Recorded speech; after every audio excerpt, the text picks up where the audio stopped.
اب آپ اس مبارک سلسلے کا 16واں حلقہ سماعت فرمائیں۔ خیر جب ان کا وفد آیا حضور کے بعد جب قافلہ، آپ نے فرمایا کہ اللہ کے بندے تم نے رجب میں لڑائی کی،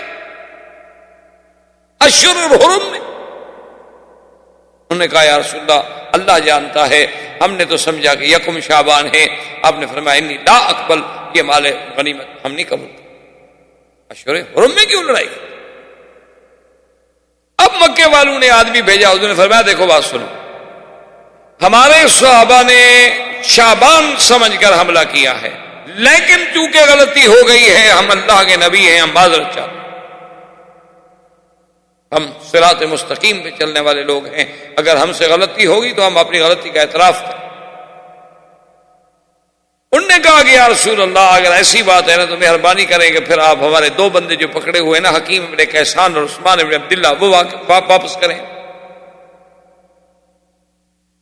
حضور نے فرمایا کہ ٹھیک ہے، ہم دو بندے تمہیں واپس کرنے کے لیے تیار ہیں، لیکن ہمارے دو آدمی گم ہیں، 8 میں سے 6 واپس آئے ہیں اور 2 آدمی ہمارے گم ہیں۔ ہو سکتا ہے وہ تمہارے قریش کے کہیں ہتھے چڑھ جائیں اور وہ ان کو قتل کر دیں، پھر ہم ان کو بدلے میں قتل کریں گے، ہم نہیں چھوڑیں گے۔ اگر وہ 2 آدمی ہمارے خیریت سے واپس آ گئے تو ہم تمہارے 2 آدمی واپس کر دیں۔ اچھا خدا کی شان ہے، کچھ دیر گزری وہ 2 آدمی آ گئے، صاحب آ گئے، انہوں نے کہا رسول اللہ ہم تو بھول گئے تھے اور ہم کسی دوسری طرف نکل گئے، اور پھر مجبوری کے بعد ہمیں کوئی نہ قافلہ ملا نہ ساتھی ملے نہ پانی، اور بڑی مشکل سے بہرحال اب ہم پہنچ گئے۔ حضور نے فرمایا ابھی ان 2 کو چھوڑ دو، سواری بھی دو اور مکے بھیج دو، ہم اپنی زبان پہ پابند ہیں۔ جب ان کو چھوڑا ان میں سے حکیم ابن کیسان حاضر ہوئے، انہوں نے کہا کہ یا رسول اللہ میں نے یہاں رہ کر آپ کا جمال، آپ کا کمال، اسلام کی صفتیں، نماز، عبادات، اذان دیکھا ہے، میرے دل میں تو اسلام گھر کر چکا ہے، مجھے تو کلمہ پڑھا نہیں جاتا ہے تو جائے اشہد ان لا الہ الا اللہ واشہد ان محمد الرسول اللہ، میں تو واپس نہیں جاتا۔ عثمان ابن عبداللہ چلا گیا، وہ مسلمان نہ ہوا، مکے پہنچنے کے بعد وہ مر گیا اور حالت کفر میں۔ یہ سارا واقعہ جو ہے یہ بھی بعد الہجرہ مدینہ منورہ میں پیش۔ اور اسی اثناء میں حضور صلی اللہ علیہ وسلم کی ایک بہت پرانی تمنا تھی کہ یا الہ العالمین، آپ نے کبھی زبان سے نہیں کہا تھا لیکن دل میں تمنا تھی کہ میرا اللہ مجھے ملت ابراہیم سے پیدا کیا، میں ولد ابراہیم ہوں، ملت ابراہیم الخلیل ہوں، اور پھر بنائے ابراہیم کعبہ کا میں مکے کا مولد ہوں، اور پھر اس کعبے کی بنا میں اس معمار میں شریک ہوں، مہربانی کریں کہ قبلہ بھی مجھے وہی دے دے۔ یہ حضور کے دل میں ایک تمنا تھی، لیکن نماز بیت المقدس کی طرف پڑھتے۔ اچھا بیت المقدس کی طرف نماز پڑھنے میں بھی حضور سرکار دو جہاں جب صلی اللہ علیہ وسلم مکے میں تھے، آپ تب بھی بیت المقدس کی طرف نماز پڑھتے تھے، لیکن آپ یوں کرتے تھے کہ بین الرکنین، حجر اسود اور رکن یمانی کے درمیان میں کھڑے ہو کے نماز پڑھتے کہ یہ کعبہ درمیان میں آ جاتا اور رخ بیت المقدس کی طرف ہو جاتا، یہ کعبہ بھی درمیان میں رہ جاتا۔ اچھا اب جب حضور مدینہ شریف چلے گیا تو اب تو کعبہ پشت پہ آ گیا، کیونکہ اب تو کعبے کو آپ سامنے رکھ نہیں سکتے، تو اب حضور صلی اللہ علیہ وسلم کی تمنا جو تھی وہ بڑھ گئی۔ اللہ نے قرآن اتارا قَدْ نَرَىٰ تَقَلُّبَ وَجْهِكَ فِي السَّمَاءِ فَلَنُوَلِّيَنَّكَ قِبْلَةً تَرْضَاهَا فَوَلِّ وَجْهَكَ شَطْرَ الْمَسْجِدِ الْحَرَامِ۔ اللہ نے فرمایا میرا مدنی ہم نے دیکھ لیا تقلب وجہ کا، آپ کے چہرے کا آسمانوں کی طرف اٹھنا اور پھر جھکنا، کہ آپ کہنا تو چاہتے ہیں لیکن ڈر سے کہتے نہیں، حرف زبان پہ آتے ہیں لیکن ادا نہیں ہوتے، ہم تو دیکھ رہے ہیں آپ کیا چاہتے ہیں یہ بھی ہمیں پتا ہے۔ فَلَنُوَلِّيَنَّكَ قِبْلَةً تَرْضَاهَا، اب ہم آپ کو پھیر رہے ہیں اس قبلے کی طرف جو آپ کا محبوب اور آپ کا پسندیدہ ہے۔ اسی لیے محدثین مفسرین نے مسئلہ نکالا کہ اللہ نے فرمایا فَلَنُوَلِّيَنَّكَ قِبْلَةً، یعنی یہ پہلے قبلہ تھا، اگر قبلہ نہ ہوتا اس کو قبلے کہنے کا کیا مطلب تھا؟ ہم آپ کو اس قبلے کی طرف پھیر رہے ہیں جو آپ کو پسند ہے. فَوَلِّ وَجْهَكَ شَطْرَ الْمَسْجِدِ الْحَرَامِ. اور پھر دیکھیں اللہ نے یہ نہیں فرمایا کہ میرا مدنی اپنا چہرہ شطر الکعبہ کعبے کی طرف کر لیں، نہ. کتنا بڑا رحمت ہے. فرمایا مسجد الحرام. اب اپنا رخ جو ہے مسجد الحرام کی طرف کر دو. فائدہ کیا ہوا کہ اگر کعبے کا حکم ہوتا، ہم جہاں ملکوں میں ہوتے نماز پڑھتے، جب تک عین کعبے میں نہ ہوتے ہماری نماز ہی نہ ہوتی. لیکن اللہ نے بندوں پہ کتنا رعایت کر دی. فرمایا مسجد الحرام کی طرف رخ کر لو. اور مسجد الحرام کتنی بڑی ہے. ادھر تنعیم ہے، ادھر شمیسی ہے، ادھر جعرانہ ہے، ادھر عرفات ہے. یہ ساری مسجد الحرام ہے. اب کہیں بھی نماز پڑھے تو کسی نہ کسی ٹکڑے کی طرف رخ ہو ہی جائے گا. اب ہمیں کوئی کمپس شمپس لگانے کی، کوئی آسمان کے سورج ڈھونڈنے کی، کوئی سائے دے، بس اندازہ ہے جہاد ہے، وجیہت ہے، کافی ہے.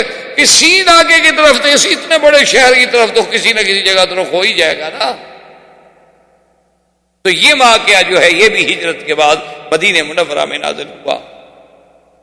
اور اس کے بعد حضور صلی اللہ علیہ وسلم جو سب سے بڑا واقعہ عظیمہ آنے والا ہے، اور خدا کی شان یہ ہے کہ روزے بھی ہیں، رمضان المبارک کا مہینہ بھی ہے، اللہ نے جہاد کا حکم بھی نازل کر، جہاد بھی فرض ہوگی این رمضان.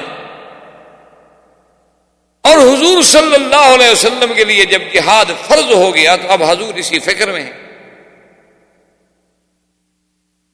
حضور کو پتہ چلا کہ قریش مکہ کا ایک قافلہ جا اور بہت بڑا قافلہ.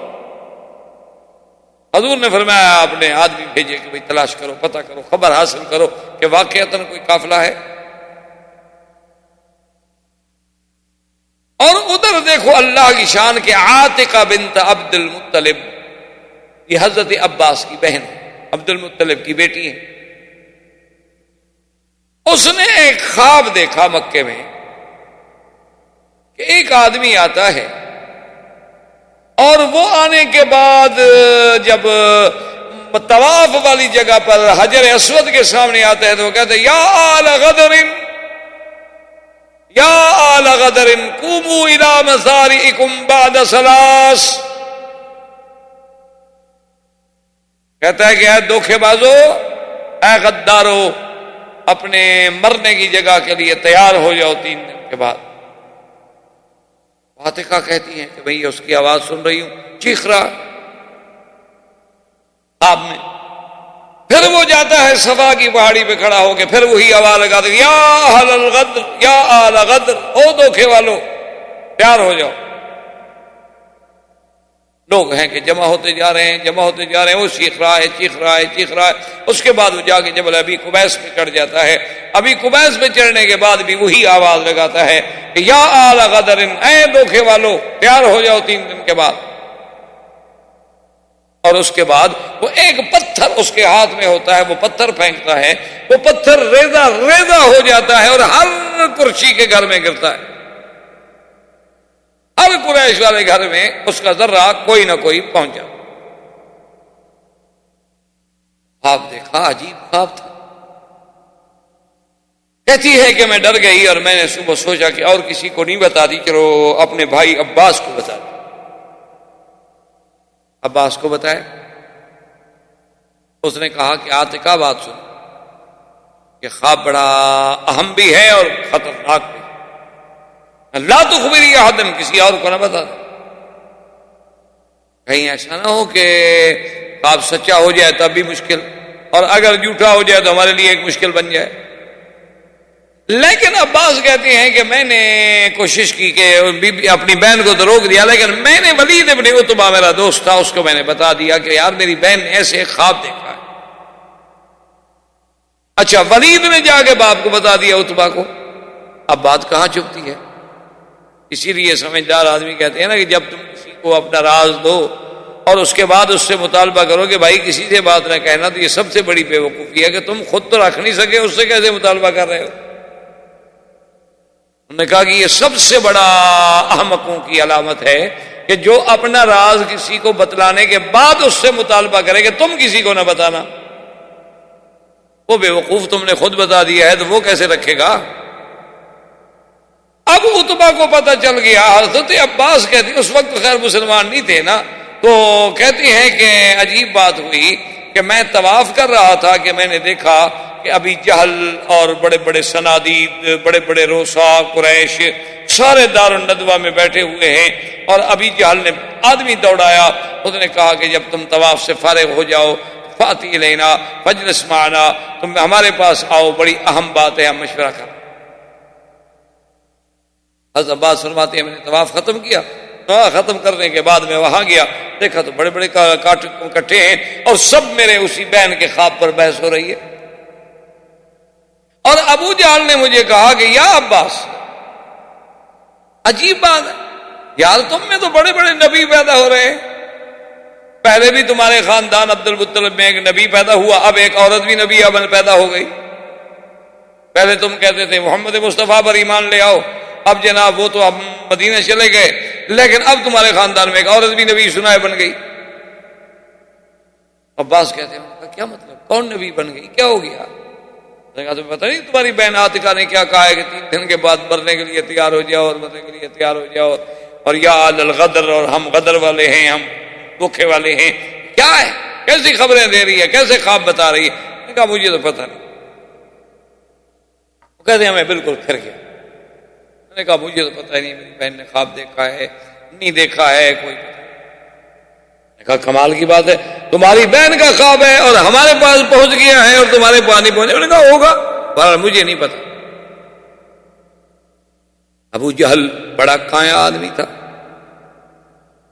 دشمنان اسلام ویسے ظاہری معاملات میں تو بڑے دانا ہوتے، تو اس نے کہا کہ دیکھو عباس، مجھے پتا ہے کہ تمہیں علم ہے، تمہیں علم ہے اور تم چھپا رہے، لیکن یاد رکھو 3 دن کے اندر اندر اگر کوئی واقعہ پیش نہ آیا تو میں پھر تمہارا پورے عرب میں جلوس نکالوں گا کہ اکذب البیت فی العرب، یہ سب سے جھوٹا گھر ہے نعوذ باللہ عرب کے اندر، کیسی ایسی خبریں ہمیں دیتے ہیں، اور میں پھر اشتہار بن کے پورے عرب قبائل میں ڈھونڈوں گا اور تلاش کروں گا اور پھروں گا اور نعوذ باللہ تم لوگوں کو رسوا کر دوں گا۔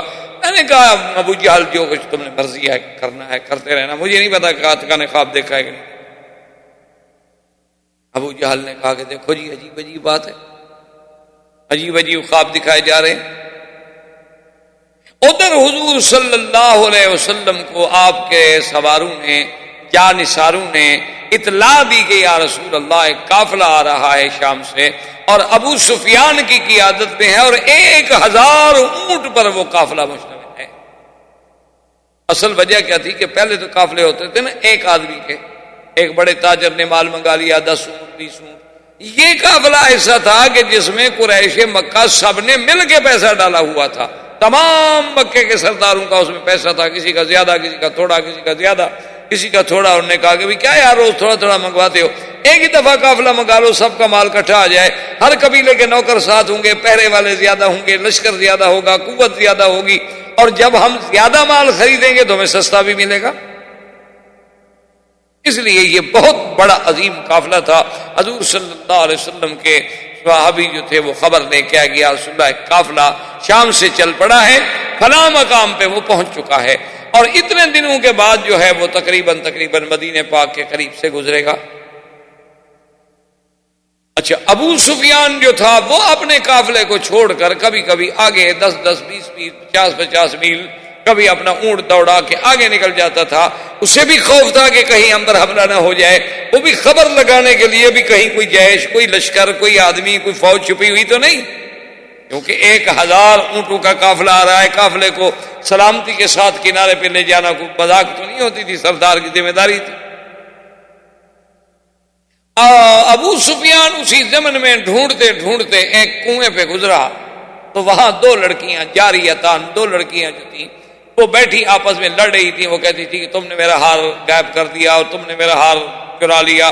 وہ کہتی کیوں مرتی ہو، قافلہ گزرے گا تو میں تمہیں اور خرید کر کے دے دوں۔ بیٹھی بیٹھی باتیں کر رہی۔ ابو سفیان نے وہاں جا کے اپنی سواری روکی، ان سے پانی مانگا، پانی پیا، اور ان سے کہا کہ تم لوگ کیسے بچیاں قافلے کی بات کر رہے ہو؟ کس قافلے کی بات کر رہی ہو تم کہ قافلہ گزرے گا اور پھر ہم خریدیں گے اور کیا؟ نے کہا ہماری بچی آپس میں بہنیں ہم سہیلیاں ہیں اور اس کا کوئی ہار مجھ سے گم ہو گیا تھی، چیخ رہی تھی، تو میں نے کہا کہ جب یہاں سے قافلہ گزرے گا تو ہم ہار خرید لیں گے، آپ کو دے دیں گے۔ تو نے کہا تمہیں کیا پتا کہ قافلہ گزرے گا؟ اس نے کہا یہاں دو آدمی بیٹھے تھے اونٹوں پر، آپس میں بات کر رہے تھے، ہماری سن رہے تھے، ہم سے انہوں نے کوئی بات نہیں، وہ کہہ رہے تھے قافلہ کوئی آ رہا ہے۔ اب دیکھو ابو سفیان کتنا ذہین اور ذکی تھا، کہتے کہ اچھا وہ آدمی کس چیز پہ سوار تھے؟ اونٹوں پر۔ انہوں نے کہا اونٹ انہوں نے کہاں بٹھائے تھے؟ انہوں نے کہا جی وہ دیکھو وہ سامنے درخت ہے، اس کے نیچے اونٹ بیٹھے تھے اور یہ ساتھ والے درخت کے نیچے وہ بیٹھے رہے، آرام کیا، پانی ہم سے لیا، پانی پیا، وہاں کچھ کھایا پیا، اس کے بعد جو تھے وہ چلے گئے۔ ابو سفیان سیدھا اس جگہ آیا، وہاں آ کے فاخذ بa'رة من الابائر، اس نے اونٹ کی مینگنی جو تھی نا وہ نیچے پڑی تھی تو وہ اٹھائی، اس کو جو کھولا اس میں اپنا کھجور کی گٹھلیاں ملی۔ کہنے لگا کہ ہاں رجلان من المدینہ، اور تو کوئی ایسا قبیلہ نہیں جو اپنے اونٹوں کو کھجور کھلاتا ہو یا کھجور کی گٹھلیاں کھلاتا ہو، یہ صرف مدینے والوں کے پاس ہے، کھجوریں ان کے پاس زیادہ ہے، اور کسی کے پاس کھجور اتنی نہیں ہے کہ وہ گٹھلیاں کھلاتا اونٹوں کو۔ اس کا مطلب ہے کہ اللہ کے نبی محمد رسول اللہ کے مسلمان ہمارے تعاقب۔ ابو سفیان جناب گھبرایا، ڈرا کہ بھئی اتنا بڑے قافلے کی ذمہ داری ہے، تو اس نے ان کا ایک شخص تھا جس کا نام تھا دم، اس کو جناب بھیجا کہ تم بھاگو اور مکے والوں کو اطلاع کرو کہ فوراً میری مدد کے لیے لشکر بھیجیں، میرا قافلہ خطرے میں آ گیا۔ زندگی باقی تو بات باقی۔ والسلام علیکم ورحمۃ اللہ وبرکاتہ۔ برادران اسلام، واجب الاحترام بزرگوں، دوستوں، عزیز نوجوانوں، سیرت النبی صلی اللہ علیہ وسلم کے اس سلسلہ دروس میں اللہ تبارک و تعالی کی عنایت، فضل، کرم، منت و احسان سے ہم نے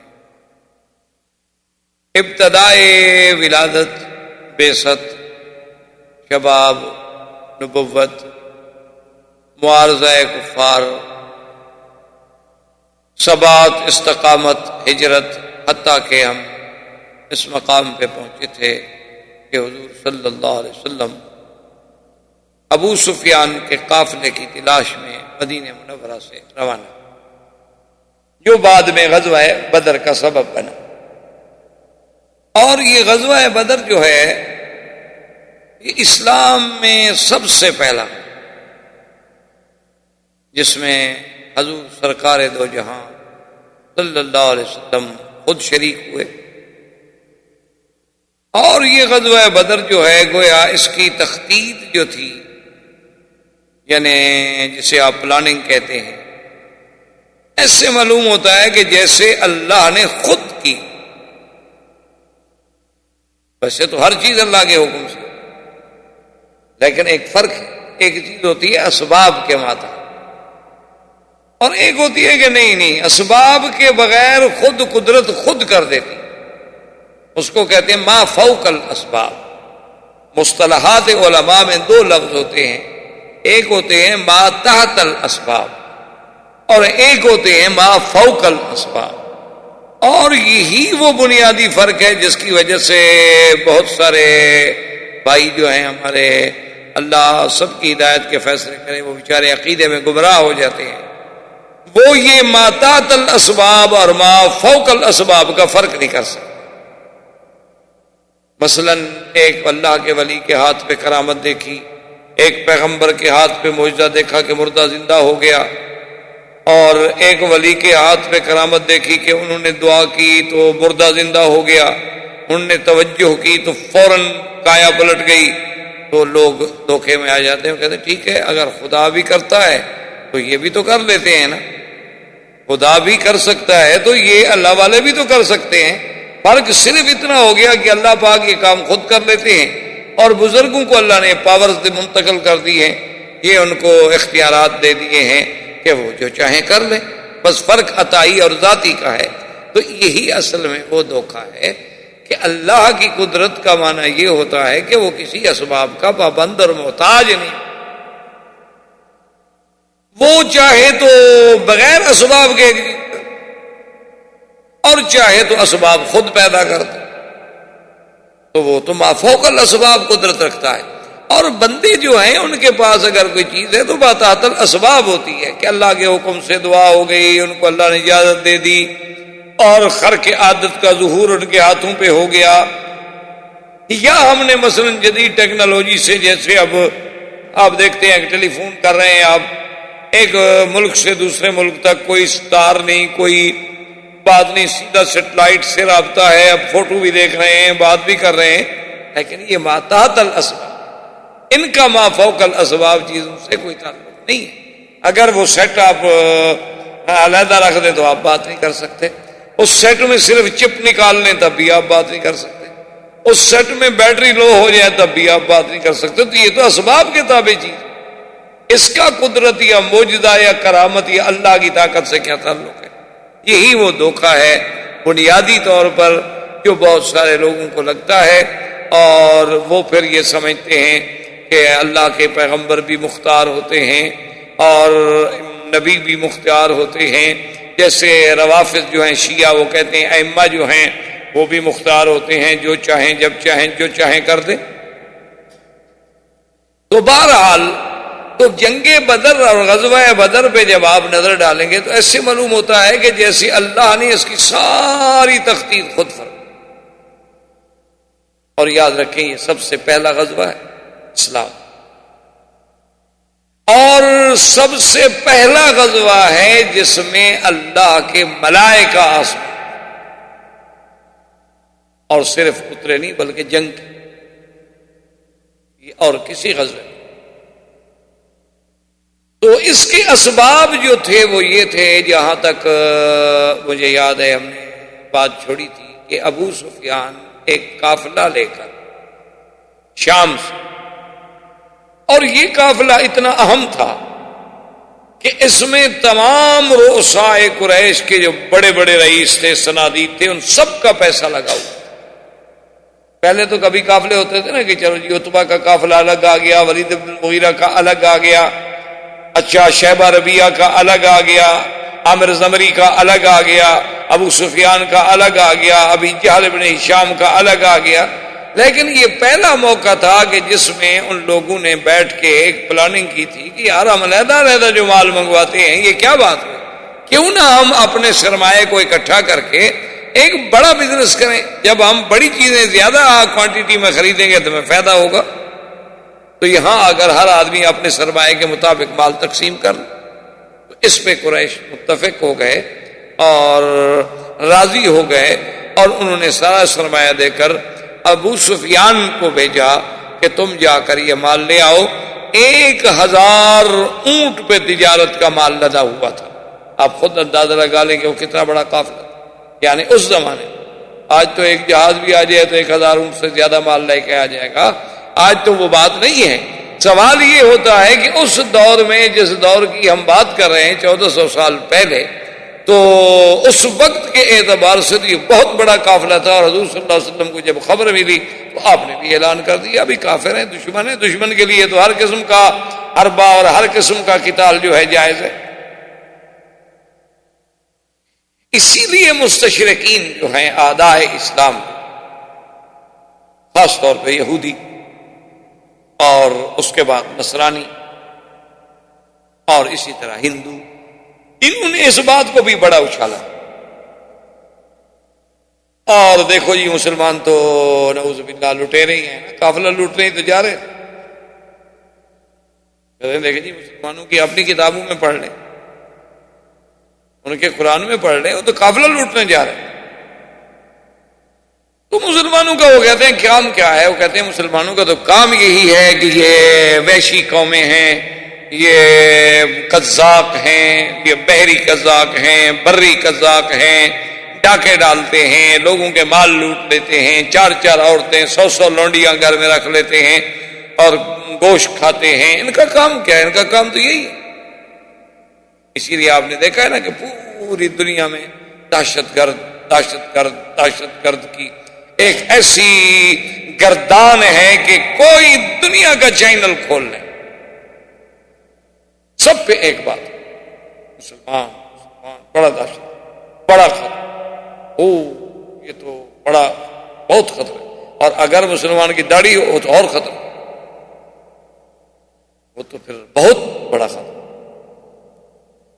یعنی آپ حیران ہو کہ آپ نے دنیا میں کبھی ایسی منطق پڑھی ہے کہ اگر ایک ملک دوسرے ملک بغیر اجازت کے میزائلوں کی برسات کر دے، وہ انصاف، اور ایک آدمی اٹھ کے ان کے 2 بندے مار دے، وہ دہشت گرد ہے، اور پورے مسلمان دنیا میں دہشت گرد ہو جاتے ہیں۔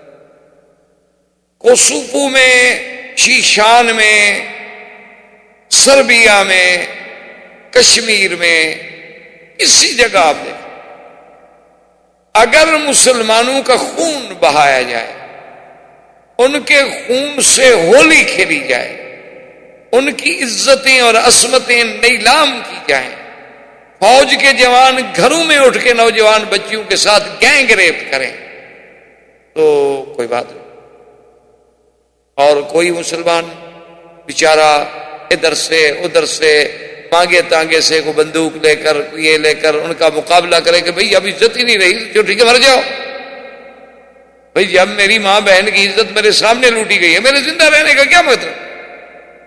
ٹھیک ہے مر جاؤ، بڑی طاقت ہے، ہم اس کو شکست نہیں دے سکتے، ٹکرا تو سکتے ہیں نا، اپنی جان تو دے سکتے ہیں نا، اس سے تو کوئی رکاوٹ۔ وہ دہشت گرد ہے، وہ دہشت گرد ہے، بہت بڑا دہشت۔ دیکھو جی، اور مسلمان وہاں، اچھا جو ان کو پیسے، وہ بھی دہشت گرد ہے، پیسہ دیتے ہیں ان کو۔ بھئی تم اگر 6 لاکھ باقاعدہ کافروں کی مسلح فوج رکھ کے ان کے گھروں میں ظلم و ستم کے پہاڑ توڑ ڈالو، تم تو امن کر رہے ہو، اور کوئی آدمی اپنی بیٹی بہن بیا کی عزت و عصمت کے لیے ٹکرا جائے، وہ دہشت گرد ہے۔ یہ یعنی خود دیکھ لیں کہ خرد کا نام جنوں رکھ دیا، اور جنوں کا نام خرد، جو چاہے تیرا حسن کرشمہ ساز کرے، کیونکہ طاقت ہے اپنے پاس۔ اچھا، اور جناب اگر کوئی آدمی، کوئی مسلمان کسی پاسپورٹ کے مسئلے میں، کسی معاملے میں پکڑ جائے، پوری دنیا کے چینل کھل جائیں گے، اور اپنے 15,000 پاسپورٹ، کل میں پڑھ رہا تھا کہ ایک اسٹیٹ سے 1 سال میں چوری ہوئی۔ مسلمانوں کے علاقے میں اگر کسی کی کوئی بٹوا بھی چوری ہو جائے نا، وہ چینل پہ آ جائے گا۔ ان کے ملک میں آپ جائیں ایئرپورٹ پر، زبردستی ہاتھ سے بریف کیس چھین لیتے ہیں، ہاتھ سے، وہاں کوئی نہیں بولتا، وہاں بالکل ٹھیک ہے سر، بالکل بالکل اوکے، سب ٹھیک ہے، کوئی بات نہیں۔ یہاں ہمارے ایئرپورٹ پر اگر ایک جہاز کے لیے کچھ یعنی 1 گھنٹہ لگ جائے، 1.5 گھنٹہ لگ جائے، 2 گھنٹے لگ جائے، چیخنا شروع ہو جائیں گے، کہیں گے یار کیا بدو لوگ ہیں جی، چائے پیتے رہتے ہیں، اترا بڑھاتے رہتے ہیں، پڑھنا نہیں آتا، دیکھو نہیں وہ دیکھ نہیں رہے تھے آپ کیسے ہاتھ مار رہا تھا کمپیوٹر پہ۔ اور ان کے ایئرپورٹ پہ اترے آپ لائنوں میں پھرتے پھرتے 3 گھنٹے ذلیل ہو جائیں، لیکن وہ سفید چمڑی ہے، بولیں گے نہیں آپ۔ دیکھو جی سسٹم تو ہے نا جی، اب اس کا کیا علاج؟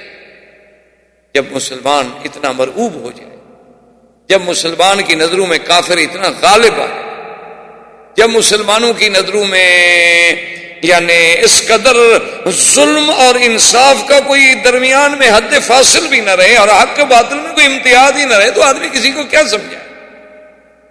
بڑا چیختے ہیں کہ دیکھو جی حضور پاک اللہ کے نبی وہ تو قافلہ لوٹنے جا رہے تھے، نعوذ باللہ لٹیرے۔ یہ نہیں سوچتے کہ جن کو مکے سے نکالا گیا، اخرجوا من دیارہم و اموالہم، جن کے مال چھین لیے گئے، جن کے گھر چھین لیے گئے، جن کے بچے چھین لیے گئے، جن کی اولادیں چھین لی گئیں، اور جو ہجرت پہ مجبور ہو گئے، کبھی حبشے کی طرف، کبھی مدینہ منورہ کی طرف، جنہیں انگاروں پہ لوٹایا گیا، جنہیں سولیوں پہ لٹکایا گیا، وہ تو ہے منصف، ان کا قافلہ نہیں لوٹنا چاہیے تھا۔ مسلمان قافلہ لوٹ رہا ہے، حالانکہ یہ تو ایک انصاف ہے، عقل ہے۔ حتیٰ کہ آج بھی ہمارے فقہا کے فتویٰ ہے کہ مثال کے طور پر آپ ایک کمپنی میں کام کرتے ہیں، اس کمپنی نے آپ کے ناجائز تنخواہ میں سے مثال کے طور پر 1000 ریال ناجائز ظلماً مار لیا ہے، فقہا نے فتویٰ دیا ہے کہ اگر کسی دوسرے طریقے سے آپ کو ان کے مال سے اتنے پیسے مل سکتے ہیں تو لے لیں آپ بغیر پوچھے، کیونکہ وہ تو تمہارا حق ہے، وہ تو تمہارا مال ہے، تم اپنا لے رہے ہیں۔ تو اگر مسلمان یہ سوچ کر کے بھئی یہ ان کے قوافلے ہیں اور سب سے بڑی چیز جو ہے آدمی کی اقتصاد پر ضرب ماری جائے تاکہ مکے والے کمزور ہوں اور ہمیں کوئی بدلہ ملے، ہمارے پاس کوئی طاقت بنے، ہمارے پاس کوئی قوت بنے، تو اس میں کون سا ڈاکہ تھا بھائی؟ یہ کہاں سے لٹیرا پن تھا؟ تو بہرحال حضور صلی اللہ علیہ وسلم آپ نے اعلان کر دیا کہ بھئی ابھی سفیان کا قافلہ جا رہا ہے، جو نکلنا چاہتے ہوں اپنی خوشی سے میرے ساتھ چلیں، جو نہ چاہیں تو تقریباً 313 اور بعض روایات میں ہے کہ 314 آدمی حضور کے ساتھ روانہ ہوئے۔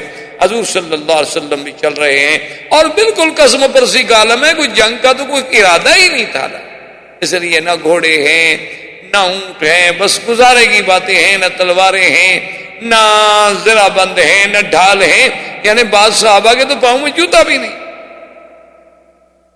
پیدل چل رہے۔ تلاش کرتے کرتے ابو سفیان کو بھی ڈر تھا کہ ہم چونکہ شام کے آتے تھے نا مدینہ کے راستے سے، کہ ہم مدینہ منورہ کے حدود سے گزر رہے ہیں، لازمی بات ہے کہ مسلمان تو ہمارے خیر خواہ تو ہیں نہیں، نہ ہم ان کے خیر خواہ ہیں، تو دشمن کو تو حق ہے، تو کہیں ایسا نہ ہو کہ ہمارا قافلہ لٹ جائے۔ تو وہ بھی اپنے آدمی دوڑا کے آگے آگے خبریں لیتا تھا، 5-5 10-10 میل اس کے آدمی آگے چلتے تھے کہ خبر دیں کہ اس راستے میں تمہیں کوئی حرکت، کوئی فوج، کوئی چیز تو نظر نہیں آئی۔ تو بہرحال اس کو آیا ابو سفیان خود، اس نے دیکھا کہ 2 لڑکیاں بیٹھی ہوئی باتیں کر رہی ہیں، اس نے پوچھا کہ یہاں کوئی آیا؟ تو کہا 2 بندے آئے تھے، باتیں کر رہے تھے، ہم نے سمجھا کوئی نہیں۔ انہوں نے کہا اچھا وہ کس پہ سوار تھے؟ انہوں نے کہا اونٹوں پہ سوار تھے۔ انہوں نے کہا اونٹ کہاں بٹھائے تھے؟ انہوں نے کہا اس جگہ۔ اس نے جا کے اونٹوں کے گوبر کو جو دیکھا تو اس میں گٹھلی ملی، کہنے لگا ہاں اولئک ناس من المدینہ، یہ لازماً مدینہ منورہ کے لوگ ہیں، جو کہ اونٹوں کو گٹھلیاں جو ہے صرف وہی کھلا سکتے ہیں، اور کوئی عرب ایسا نہیں جو اونٹوں کو گٹھلی کھلاتا ہو، تو صاف ظاہر ہے کہ مدینے سے ہمارا تعاقب ہو رہا ہے۔ تو ابو سفیان نے ایک شخص تھا جس کا نام تھا ضمضم، اس کو کہا کہ بھئی تم فوراً تیز رفتار اونٹ لے لو اور اس تیز رفتاری کے ساتھ فاصلہ طے کرو اور پہنچو مکہ مکرمہ، خبر کرو کہ میرا قافلہ جو ہے خطرے میں آ گیا ہے۔ لازماً مکے والے جو ہے فوراً وہاں سے لشکر بھیجیں، فوج بھیجیں، مدد بھیجیں تاکہ قافلے کو ہم امانت و حفاظت کے ساتھ لے جا سکیں، لیکن تم نے ایسا اونٹ لینا ہے اور سفر میں کہیں آرام نہیں۔ بڑے بڑے عجیب قسم کے اونٹ ہوتے، اب بھی ہمارے ہاں صحرا میں، آپ کے ہاں ہندوستان راجستھان میں، ہمارے یہاں سندھ کے صحراؤں میں، اسی طرح پنجاب کے صحراؤں میں اب بھی وہ اونٹوں کی عجیب عجیب نسلیں ملتی ہیں، یعنی میں نے خود دیکھا ہے، اونٹوں پہ سفر بھی کیا ہے۔ تو ایک آدمی نے مجھے بتایا کہ یہ اونٹ جو آپ دیکھ رہے ہیں ہم آپ کے لیے لائے ہیں کہ ذرا آپ شوق سے اس پہ سواری کریں۔ تو انہوں نے کہا کہ جناب اس اونٹ کی تو عادت یہ ہے کہ جب ہم اس پہ سفر کرتے ہیں نا تو یہ جب ناک سے ہم ناس کھینچتا ہے نا کر کے تو ہمیں اندازہ ہو جاتا ہے کہ 100 میل کا فاصلہ کر چکا ہے، 100 میل کے بعد تو یہ صرف ناس کھینچتا ہے۔ اور چلنے کا یہ عالم ہے کہ آپ بالکل بلا مبالغہ پانی کا پیالہ بھر کے ہاتھ میں رکھ لیں وہ نہیں گرے گا، پانی نہیں گرے گا، قطعاً سوال پیدا نہیں۔ یہ ابھی جو عرب کو پیش کیے جاتے ہیں ایسے اونٹ نہیں ہوتے، اونٹ تو بڑی بڑی چیز ہوتی ہے، بڑی بڑی قیمتی چیز، یعنی بالکل آپ پیالہ دودھ کا بھر کے ہاتھ میں رکھ لیں اور اونٹ پہ بیٹھ جائیں، مزہ ہے کہ اس پہ تو ذرا گر جائے باہر،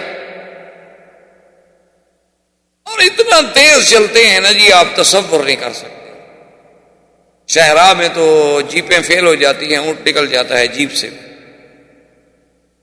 یعنی 4 ویلر گاڑیاں جو ہیں وہ بھی رہ جاتی ہیں، لیکن اونٹ ہو نسل والا ایسے نہیں۔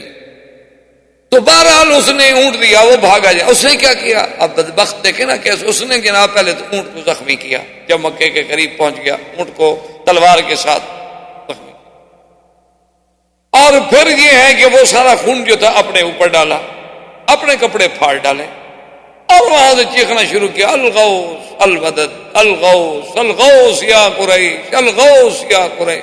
اب قریشی بھاگ رہے ہیں. وہ کیا بات ہے, بات تو کرو, بات نہیں کرتا. اونٹ دوڑا ہے چلا جا رہا ہے, جو آتا ہے اس کے پیچھے دوڑا ہے, جو آتا ہے اس کے پیچھے دوڑا ہے کہ بھئی کیا ہو گیا. اونٹ زخمی ہے, بندہ زخمی ہے, خون سے لت پت ہے, لیکن نہ تو اترتا ہے بدبخت اونٹ سے اور نہ بات بتاتا ہے, وہ چیخ رہا ہے مدد مدد الغوث الغوث. چلتے چلتے چلتے جناب وہ کعبہ شریف کے باہر آیا, اونٹ وہاں بٹھایا اور دوڑ کے کعبہ شریف کے اندر چلا گیا. الغوث الغوث الغوث. اتنے میں سارا مکہ اکٹھا کر لیا نا اس نے.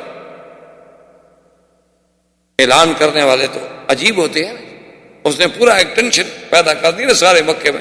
بھاگ رہے ہیں, ادھر سے آ رہا ہے, ادھر سے آ رہا ہے, ادھر سے آ رہا ہے, کہ زخمی ہے, خون میں گرا ہوا ہے, بات نہیں کرتا, کہتا ہے مدد کرو مدد کرو.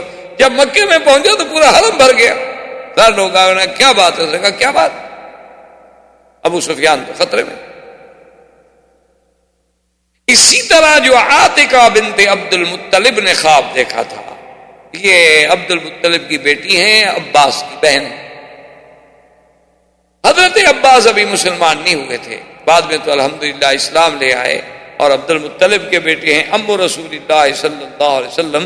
ان کی بہن تھی عاتقہ. عاتقہ نے خواب دیکھا تھا کہ ایک آدمی آتا ہے, آواز لگاتا ہے کعبے میں کہ یا آل الغدر قوموا الی مسارعکم بعد ثلاث, کہ اے غدار قوم کی نسل غدر والو, 3 دن کے بعد اپنے قتل کی جگہوں پر جانے کے لیے تیار ہو. میں حیران. اس آدمی نے کعبے میں آواز دی, صفا پہ آواز دی, جبل ابی قبیس پہ چڑھ گیا آواز دی. پھر جبل ابی قبیس سے اس نے ایک پتھر پھینکا, اور وہ پتھر کوئی ایسا عجیب پھینکا گیا کہ اس کا ایک ایک ذرہ, ایک ایک ریزہ جو تھا تمام کفار قریش کے گھر میں پہنچ گیا. یہ خواب ہے, خواب دیکھ رہی ہے بیچاری. صبح اس نے خواب اپنے بھائی کو بتایا. اچھا, ولید اس کا بھائی, اس نے بھی وہی خواب دیکھا. اب انہوں نے کہا کہ کسی کو بتائیں نہیں, لیکن بات نکل گئی, ابھی جہل کو پہنچی. تو اس نے حضرت عباس, ابھی اسلام نہیں لایا, نے کہا عباس یہ کیا بات ہے, پہلے تم لوگوں میں سے بنو ہاشم اور بنو عبد المطلب سے ایک اللہ کے نبی پیدا ہوا. اس نے کہا میں نبی ہوں, میری نبوت کو مانو. اب تمہاری عورتیں بھی نبوت کا دعویٰ کرنے لگ گئی ہیں. نے کہا وہ کیسے؟ انہوں نے کہا تمہیں پتہ نہیں کہ عاتقہ نے کیا خواب بنایا ہے کہ 3 دن کے بعد جاؤ اور ایسے پتھر پھینکا اور ہر گھر میں پتھر آیا اور فلاں ہوا. دیکھو بات سنو, اگر یہ خواب سچا نہ ہوا نا تو میں پورے عرب میں یہ بات اعلان کروں گا کہ اکذب البیت فی العرب, سب سے بڑے جھوٹ بولنے والا گھر اگر کوئی ہے عرب میں تو یہ ہے. میں تمہیں پھر نہیں چھوڑوں گا, میں تمہیں سارے عرب قبائل میں بدنام کروں. بعد نے کہا ابھی مجھے نہیں پتا, تم جانو خواب جانو. اب ابھی 3 دن نہیں گزرے تھے کہ جناب یہ زمزم پہنچ گیا. اب وہ سوچ میں پڑے کہ کیا بات. اس نے کہا ابھی ابو سفیان کہاں ہے؟ اس نے کہا ابو سفیان اس وقت فلاں مقام پہ ہوگا, لیکن وہ تو بالکل خطرے میں گھر چکا ہے, اور ہو سکتا ہے کہ ہماری مدد وہاں پہنچتے پہنچتے وہ قافلہ ہمارا لٹ بھی چکا ہو. وہ ابھی جہل نے, سب نے, عتبہ, عتیبہ, شیبہ, ربیعہ, ابی لہب, امیہ بن خلف, سب کٹے ہو گئے. انہوں نے کہا قریشیو تیار ہو جاؤ. ہر قریش کا قبیلہ جو ہے نکلے اپنے اپنے جوانوں کے ساتھ, اور سواریاں, ہتھیار سب مکمل تیار کر لو. تو بہرحال یعنی یہ یہاں سے تقریباً بعض روایات میں 990 آدمی ہے اور بعض میں 1000 آدمی ہے. 1000 کا قافلہ اور بڑے لڑاکا لوگ اور گھوڑے 200 تو صرف گھوڑے تھے ان کے, یعنی باقی ہر آدمی 1000 آدمی اپنے اپنے اونٹ پہ ہے. کسی ایک اونٹ پہ 2 آدمی بھی نہیں. 1000 اونٹ جو ہے وہ تو باقاعدہ سواری کے لیے, 200 گھوڑا احتیاط کے لیے ساتھ ہے, اور اس کے بعد گانے والیاں اور کائنات اور مغنیات اور اصحاب الرایات. یہ طوائفیں جو تھی نا یہ جھنڈے والیاں کہلاتی تھی, کیونکہ جھنڈا لگا لیتی تھی گھر پہ, لوگوں کو پتہ لگے کہ یہ طوائف, تو اس لیے ان کو صاحبات الرایات کہا جاتا تھا. تو یہ بھی ساتھ لے لی گئی, یہ گائیں گی اور ہماری مجلسیں ہوں گی, اور اگر جنگ ہوگی تو پیچھے سے ہمیں ترانے گا گا کے ہمیں جو ہے وہ قوت دیں گی, طاقت دیں گی ہمیں لڑنے کے لیے. کہ آدمی مست ہو جاتا ہے نا, عرب لڑکیاں شعر پڑتی ہیں, بزدل ہو کے گھرا ہو گے تو کس کو منہ دکھاؤ گے, عجیب عجیب اشعار پڑتے. تو پھر وہ جان فشانی سے لڑتے تھے، تو یہ پوری تیاری کے ساتھ قافلہ نکلا۔ ابو لہب نہیں گیا، اس نے اپنے بدلے میں ایک بندہ بھیجا، اس کو پیسے دیے کہ تم میری طرف۔ امیہ بن خلف جو ہے اس نے بھی بہانہ بنا لیا، اس نے کہا کہ میں نہیں۔ اچھا، امیہ بن خلف کیوں نہیں گیا؟ کہ اس کو ایک آدمی نے بتلایا تھا کہ اللہ کے نبی محمد مصطفیٰ تیرے لیے بد دعا کر رہے ہیں اور فرما رہے تھے کہ امیہ بن خلف جو ہے یہ قتل ہو، بڑی بری موت۔ اس نے کہا اچھا، انہوں نے کیا بتایا تھا کہ مکے کے اندر مرے گا یا مکے سے باہر مرے گا؟ اس نے کہا یہ تو نہیں بتایا، البتہ یہ بتایا تھا کہ بڑی بری موت مرے گا۔ اس لیے اس نے کہا بھی میں تو نہیں جاتا، محمد مصطفیٰ نے بد دعا کی ہوئی ہے، کہیں میری موت کا وقت نہ آ گیا، ادھر آتکا کا خواب نظر آ جائے۔ تو ابو جہل کو پتہ چلا تو اس نے کیا کیا، اس نے ایک آدمی کو دیا بخور، آپ تو مکے میں رہتے ہیں نا، بخور جانتے ہیں، یہ جو عرب لوگ ڈالتے ہیں نا اود کی لکڑی آگ پہ اور اس سے جو دھواں اٹھتا ہے اس کو کہا جاتا ہے بخور۔ اور یہ بخور مختلف قسم کے ہوتے ہیں، سندل کا ہوتا ہے، اود کا ہوتا ہے، گلاب کا ہوتا ہے، مشکل ہوتا ہے، اور اس کو ڈالا جاتا ہے اور گھر میں ایک قسم کی خوشبو ہوتی ہے۔ اور اصل میں اس کا استعمال زیادہ تر جو تھا عرب میں ابتدا کے اندر، اب بھی شاید ہوگا، تو عورتیں کرتی زیادہ استعمال، چونکہ تاکہ عورت کے بدن میں خوشبو رہے، اپنے خاوند کے زیادہ مرغوب رہے، تو وہ لباس پہن کے غسل کر کے اس کے آگ کے دھوئیں کے اوپر کھڑی ہو جاتی تھی، آگ تو پورے بدن میں خوشبو آ جائے، اور پھر اندر جو روائے یا قریہ ہیں، جو چیزیں ہیں، وہ بھی اس کے اثر سے ختم ہو جائے۔ تو اس نے اود جلا کر باقاعدہ امیہ بن خلف کو بھیجا اور کہا تبخر یا امیہ، کہ بڑا خاص اود بھیجا ہے ابو جہل نے تمہارے لیے۔ انہوں نے کہا کیوں؟ انہوں نے کہا بھی تم تو عورتوں والی بات کر رہے ہو نا، ڈر کے مارے بدل کے لیے نہیں نکل رہے ہو، تو گھر میں بیٹھو، بخور لگاؤ، عورتوں والا کام کرو۔ باہر تو مرد جاتے ہیں تلوار سے لڑنے والے، بخور لگانے والے تھوڑا لڑیں گے۔ جیسے آج کل حالت ہے ہماری، اللہ معاف کرے، اللہ پاک یعنی دعا کریں کہ خاص طور پہ اللہ عرب کو ہر فتنے سے محفوظ رکھے، کیونکہ یہ تو اتنے بیچارے آرام پسند ہو گئے، ایئر کنڈیشن کے بغیر نہیں کھڑے ہو سکتے، لڑیں گے مٹی۔ یعنی جو آدمی ایئر کنڈیشن کے بغیر ایک منٹ نہ گزار سکتا، گاڑی میں بیٹھے، میرے خیال میں اگر ان کے بس میں ہو نا تو گاڑی بعد میں سٹارٹ کریں اور اے سی پہلے سٹارٹ کریں۔ کٹھا تو اب بھی کر دیتے ہیں، ایک ہی سوئچ کے ساتھ کٹھا سٹارٹ ہوتا ہے، لیکن اگر کوئی ایسا سسٹم ہو کہ بھئی اے سی پہلے سٹارٹ ہو، اور بڑے لوگ تو خیر اب وہ سارا کچھ ان کے پاس ریموٹ پہ ہوتا ہے، وہ گھر سے نکلنے سے پہلے گاڑی سٹارٹ کر دیتے ہیں تاکہ اے سی سٹارٹ ہو، اور ہم جب پہنچے تو گاڑی ٹھنڈی ہو چکی ہو، یہ نہ ہو کہ ہم بیٹھے ہوئے پھر انتظار کرتے رہیں کہ کب ٹھنڈی ہوگی، تو اس قوم کا کیا ہوگا۔ اللہ حافظ۔ اسی لیے شورش نے کہا تھا نا کہ یا مولا یا رب، یہ کیسی قوم ہے کہ جن کی ابتدا اسماعیل سے ہوئی تھی اور انتہا کلثوم پہ، ایک ایسی آ تجھ کو بتاؤں میں تقدیر کیا، شمشیر و ثنا اول طاؤس و رباب۔ ایسے تو نہیں اقبال بیچارہ روتا گیا۔ تو بہرحال کہنے کا مقصد یہ ہے کہ جناب انہوں نے اپنے قافلے کو نکالا۔ اچھا، خدا کی جان ہے، اب ادھر سے بھی قافلہ چل رہا ہے 314 کا۔ اچھا، ان کے ذہن میں تو کوئی لڑائی کا سوال ہی نہیں ہے، کوئی لڑائی کا تصور ہی نہیں ہوتا، قافلے کے لیے نہیں کر رہے ہیں، قافلہ مل گیا ٹھیک ہے، نہیں ملا واپس چلے جائیں۔ چلتے چلتے چلتے چلتے ایک مقام ہے بدر سے پہلے، ایک ہے عدوۃ الدنیا اور ایک ہے عدوۃ القصوى، جس کو قرآن نے بھی اذ انتم بالعدوۃ الدنیا وهم بالعدوۃ القصوى والركب اسفل منكم ولو تواعدتم لاختلفتم في الميعاد وَلَٰكِن لِّيَقْضِيَ اللَّهُ أَمْرًا كَانَ مَفْعُولًا۔ اللہ نے فرمایا میرے بدری صلی اللہ علیہ وسلم، جب تم عدوہ دنیا جانب شمال میں اور کافر عدوہ قصویٰ جانب جنوب میں،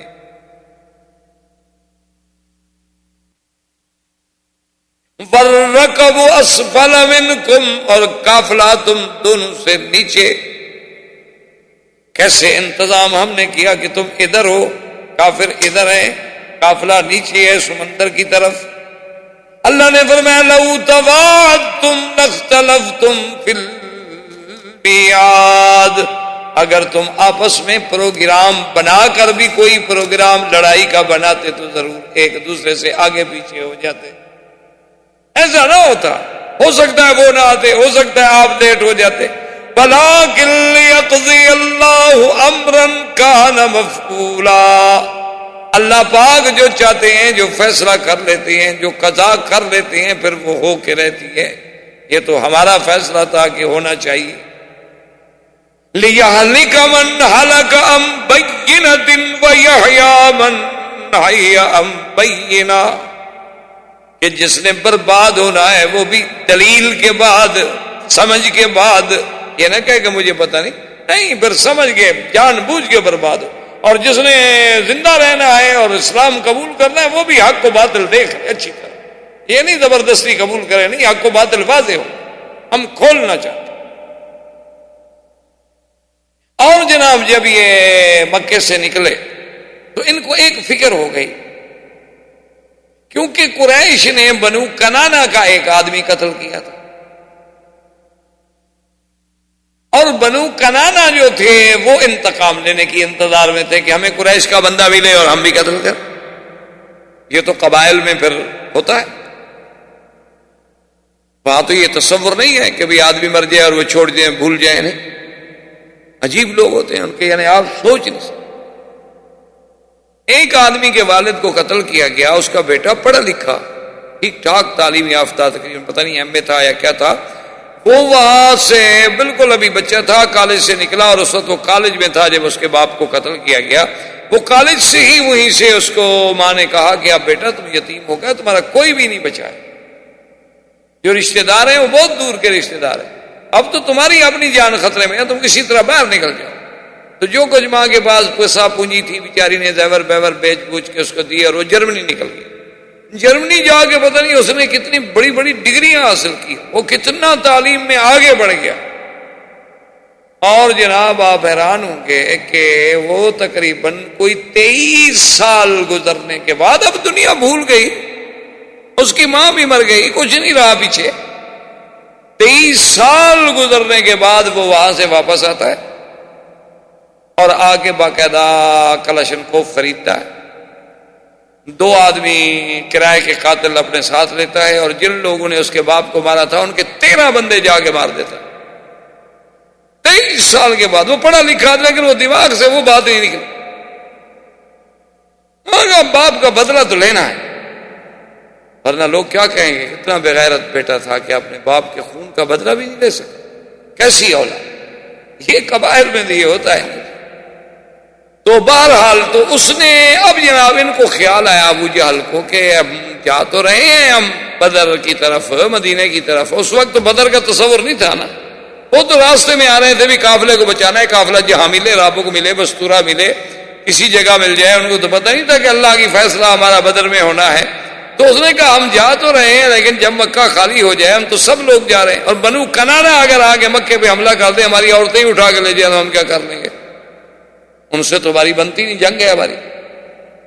تو شیطان ابلیس لعین جو ہے نا ایسے موقعوں کی انتظار میں رہتا، وہ فوراً سراقہ ایک سردار تھا قبیلہ کا، اس کی شکل میں آیا اور ابو جہل کو آ کے ملا، کہنے لگا ابو جہل لماذا تردد، کیوں ڈر رہے ہو، کیا بات؟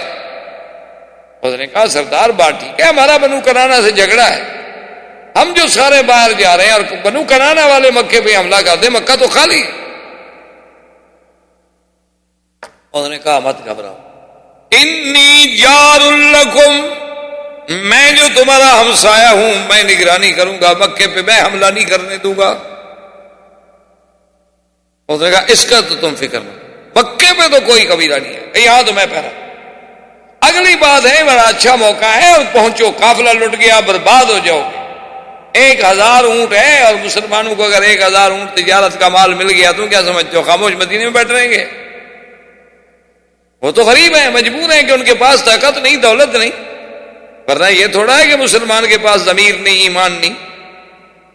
ابو جہل نے کہا ہاں بات تو تمہاری ٹھیک ہے، چلو نکلو۔ اب جناب یہ یہاں سے چل پڑے، قافلے نے، ابو سفیان نے بڑی عقل مندی کا ثبوت دیا، اس نے اپنے قافلے کو ایک غیر معتاد راستے سے بالکل سمندر کے قریب کر دیا۔ آپ دیکھیں نا کبھی پرانے راستے سے مدینہ منورہ جائیں، رابو کے راستے سے، آپ کو سمندر نظر آتا ہے باقاعدہ، اسی کنارے پہ آپ چل رہے ہیں، تو اس نے اپنے قافلے کو اور زیادہ سمندر کے قریب کر دیا اور پہاڑوں کی اوٹ میں آ گیا، اور راستہ غیر معتاد تھا، تو اب نہ تو مسلمانوں کو پتہ چل رہا ہے قافلہ کہاں ہے، اور نہ ان مکے والے تو خیر یہاں سے نکل رہے ہیں۔ حضور صلی اللہ علیہ وسلم حضرت ابو بکر صدیق رضی اللہ تعالی عنہ کو لے کر اسی تلاش میں نکلے اور چلے کہ ہم دیکھیں کہ قافلہ کہاں ہے، کو پتہ چل جائے۔ راستے میں آتے ہیں، اسی بدر کے راستے میں تو سڑک کے کنارے ایک بوڑھا آدمی بیٹھا ہوا ہے، بدو ہے بوڑھا، اس کو آ کر ملے، آپ نے پوچھا کہ بھئی تمہیں کوئی خیر خبر، قافلے کا کوئی پتہ؟ اس نے کہا کہ بات یہ ہے کہ میرے جو معلومات ہیں مجھے پتہ چلا ہے کہ قافلہ جو ہے اس کا تو ہمیں پتہ نہیں حقیقت میں کہ کدھر، لیکن یہ مجھے پتہ چلا ہے کہ زمزم ابن عمرو جو تھا اس نے مکے والوں کو اطلاع دے دی ہے، اور وہاں سے 1000 کی تعداد میں لشکر جرار جو ہے وہ نکل، اور میں یہ سمجھتا ہوں کہ فلاں تاریخ کو لشکر مکے سے چلا ہے، اس کا مطلب یہ ہے کہ وہ عدوۃ القصویٰ کو پہنچ چکا ہو۔ اور اس نے کہا اسی طرح مجھے یہ بھی پتہ چلا ہے کہ مدینہ منورہ سے بھی حضور صلی اللہ علیہ وسلم کا ایک قافلہ جو ہے چلا ہوا ہے، اور جو میرے علم میں ہے کہ فلاں تاریخ کو مدینے سے نکلے ہیں، تو وہ میرا خیال ہے کہ عدوۃ الدنیا پہ پہنچ گئے ہوں۔ یعنی اندازہ کریں اس بوڑھے کی تخطیط کا اور دماغ کا کہ بھی اگر ایک قافلہ اونٹوں پہ چلے مدینے سے تو کہاں پہنچا ہوگا، اور مکے سے چلے تو کہاں پہنچا، اور عین وہی جگہ بتائی۔ اس نے کہا کہ مکے والے تو پہنچے ہوں گے عدوۃ القصویٰ کے پاس، اور مدینے والے پہنچے ہوں گے عدوۃ الدنیا کے پاس۔ تو اب جب وہاں آ گئے تو کچھ صحابہ حضور کی خدمت میں آئے، انہوں نے کہا کہ یا رسول اللہ کہ ہمیں اس جگہ نہیں رکنا چاہیے، اور 2 آدمیوں سے معلومات بھی حضور کو ہو گئے کہ بھئی قافلہ جو ہے وہ آ تو رہا ہے لیکن اپنے راستے پر نہیں، معتاد طریق پر نہیں ہے، معلوم یہ ہوتا ہے کہ اس نے اور زیادہ سمندر کی طرف اختیار کر لیا ہے۔ انہوں نے کہا حضور ہمیں یہاں نہیں رکنا چاہیے جہاں ہم رکے ہوئے ہیں عدوۃ الدنیا کے پاس، کہ یہاں کو پانی نہیں، ہم چاہیے کہ ہم ایسے مقام پہ جائیں کہ جہاں پانی، تو یہ وہاں سے پانی کے لیے چلے اور بدر میں پہنچے۔ اللہ کو منظور، اللہ نے جو بدر کو شان دے دی کہ قیامت تک بدر کا نام جو ہے قرآن میں پڑھا جائے گا، قیامت تک بدر کا نام جو ہے وہ زندہ رہے گا، تاریخ کے ماتھے پہ اسلام کا ایک عظیم جومر، عظیم غزوہ، عظیم فتح، یوم الفرقان۔ تو یہ ماہ بدر پر پہنچے، اور اس صحابی نے ایک اور مشورہ بھی دیا، اس نے کہا کہ یا رسول اللہ ہم ایسا کریں کہ اور جو چھوٹے چھوٹے یہاں چشمے ہیں، کنویں ہیں، ان سب کو ہم بند کر دیں، تاکہ اگر واقعی کوئی کافروں کا لشکر آ بھی رہا ہے تو ان کے پاس پانی نہیں ہوگا، ہمارے پاس پانی ہوگا۔ یہ اپنی طرف سے حضور نے فرمایا ہاں ٹھیک رائٹ، اور اللہ نے آسمان سے بارش، اللہ کی شان ہے، دیکھیں قرآن پاک نے خود اس نقشے کو بیان اذ یغشکم النعاس امنة منه وينزل عليكم من السماء ماء ليطهركم به ويذهب عنكم رجز الشيطان وليربط على قلوبكم ويثبت به الأقدام۔ اللہ نے فرمایا کہ ہم نے میرا مدنی صلی اللہ علیہ وسلم ایک تو آپ کی صحابہ پر ایک نعاس کہتے ہیں نیند مسلم، اور دوسرا ہم نے آسمانوں سے بارش برسا دی، کیوں؟ تاکہ وہ زمین ٹھنڈی بھی ہو جائے، جم بھی جائے، چلنے میں بھی آسانی ہو، اور یہ نیند یہ پانی یہ رحمت کیوں کی؟ تاکہ تمہارے دلوں میں اگر کوئی چیز شیطانی وساوس ہیں تو اللہ ان کو بھی دور کر دے. اور ہم نے یہ کر دیا لِيَرْبِطَ عَلَىٰ قُلُوبِكُمْ، اس نیند کو بھیج کر ہم نے آپ کے دلوں کو مضبوط کر دیا. وَيُثَبِّتَ بِهِ الْأَقْدَامَ، اور زمین کو جما کے ہم نے موقع دیا کہ آپ قدم جما کے لڑ سکیں. یہ سارا انتظام اللہ کی قدرت خود کرتی جا رہی ہے. ابو جہل نے بھی 2 آدمی بھیجے، اس نے کہا کہ تم نکلو پتہ کرو کہ بھئی وہ کیا ہوا. تو بہرحال تھوڑی دیر کے بعد ابو سفیان کی اطلاع پہنچی مکے والوں کو. اس نے کہا دیکھو بھائی میرا قافلہ تو نکل گیا، اب مسلمان مجھ پہ حملہ نہیں کر سکتے کیونکہ تم بدر میں آ گئے ہو، عدوۃ القصویٰ پہ پہنچے ہوئے، اور میں تو اس سے اور زیادہ مکے کی طرف نکل گیا ہوں نا. تو مسلمان تو اور ادھر ابھی مدینے کی طرف ہیں. تو اب وہ آپ کے لشکر کو عبور کر کے تمہارے ساتھ نہیں لڑ سکتے نا، آگے لشکر بیٹھا ہوا ہے 1000 کا. تو لہذا قافلہ صحیح سلامت نکل گیا ہے. اور میری رائے یہ ہے کہ تمام سرداران قریش جو ہیں دوبارہ غور کریں اور واپس آ جائیں کہ اب لڑنے کی کیا ضرورت ہے. مقصد تو قافلے کا تحفظ تھا، قافلہ تو نکل گیا. جب پتہ لگا بنی زہرہ کو کہ قافلہ چلا گیا، انہوں نے کہا بھی ہم بھی واپس جاتے ہیں، ہم کیوں لڑیں بھی خام خواہ بلا وجہ، اب مسلمانوں کو کیوں ڈھونڈیں ہم. بنو ہاشم کو پتہ چلا، انہوں نے کہا بھی بات تو ٹھیک ہے، ہم آئے تھے قافلے کے تحفظ کے لیے، ہمارا قافلہ خیریت سے چلا گیا، اب ہم کیوں خام خواہ جائیں اور مسلمانوں کو تلاش کرتے پھریں کہ جی تم کہاں ہو کہاں ہو کہاں ہو. وہ بھی قافلہ ڈھونڈنے آئے تھے، ان کو بھی نہ ملا، وہ بھی جہاں ہوں گے آخر تنگ آ گئے واپس چلے جائیں. بنو ہاشم نے کہا ہم بھی واپس جاتے ہیں، بنو زہرہ نے کہا ہم بھی واپس جاتے ہیں. عتبہ نے تو خیر کھڑے ہو کے اعلان ہی کر دیا، اس نے کہا بھی ہم تو واپس جا رہے ہیں، ہم نہیں لڑتے. کیوں جائے مسلمانوں کو ڈھونڈنے کے لیے بھائی؟ تم لوگوں نے اعلان کیا تھا کہ اپنے قافلے کی حفاظت کے لیے نکلو، اور ہم قافلے کی حفاظت کے لیے نکلے اور بالکل خیریت سے ہمارا قافلہ چلا گیا. ابو جہل کو پتہ چلا، اس نے کہا تمہارے گئے، اتنی مشکل سے میں اتنی بڑی تعداد اتنی بڑی قوت لے کے نکلا تھا کہ آج مسلمانوں کو ہمیشہ کے لیے ختم کر دیں. یہ تو پھر کچھ نہ ہوا، اتنا سفر کر کے بھی ہم آئے اور مسلمان ہمیں پتا ہے کہ ہیں تو اسی راستے میں، یہ نہیں پتا کہ کہاں ہیں. اس نے عامر زمری کو بلایا، اس کے بھائی قتل ہوا تھا، اس کو قتل کیا تھا عبداللہ ابن جہش کے قافلے. اس نے اس کو بلایا، اس نے کہا دیکھو یہی تو موقع تھا، مسلمانوں کا کتنے لوگ ہوں گے، 200 300 400 500، وہ ہم تو 1000 ہیں. یہی تو موقع تھا کہ آج ہم مسلمانوں کو صفحہ ہستی سے ہمیشہ کے لیے ختم کر دیں اور تیرے بھائی کا بدلہ لے لیں. لیکن یہ دیکھا نہیں، بنو زہرہ والے، بنو ہاشم، عتبہ، سب تھے تو واپس جانے کے لیے تیار ہو گئے. انہوں نے کہا اچھا. اس نے جناب وہ اپنے کپڑے پھاڑے، پٹی اٹھا کے سر پہ ڈالی اور آگے جناب رونا شروع کر دیا اور چیخنا شروع کر دیا کہ مکے والو تم بڑے غدار، تمہارا بیٹا مر جاتا، تمہارا بھائی مر جاتا، تم بدلہ لیے بغیر کبھی واپس نہ جاتے. بیٹا چونکہ میرا بھائی مرا تھا نا، اس لیے تمہیں اب واپسی یاد آ گئی ہے. تو اتفاق سے آئے ہیں مسلمانوں کے، ہم قریب ہیں، اس کو چل دو. اب انہوں نے جب غیرت دلائی سب پھر رک گئے، چلو ٹھیک ہے جی تلاش کرتے ہیں مسلمانوں. 2 آدمی گئے تھے تلاش کے لیے ابو جہل کے، مسلمانوں نے ان کو پکڑ لیا. وہ جب پکڑے گئے ان سے پوچھا مسلمانوں نے کہ بھی تم کون ہو؟ انہوں نے کہا ہم قریش کے ساتھی ہیں. انہوں نے کہا نہیں تم ابو سفیان کے قافلے کے آدمی. نے کہا نہیں ہم قافلے کے آدمی نہیں ہیں. اب مسلمان نے ان کو مارنا شروع کیا. حضور صلی اللہ علیہ وسلم نماز پڑھ رہے تھے، آپ نماز سے فارغ، آپ نے فرمایا عجیب بات، جب وہ سچی بات کرتے ہیں تو مارنا شروع کر دیتے ہو، جب جھوٹ بولتے ہیں چھوڑ دیتے ہیں ان کو.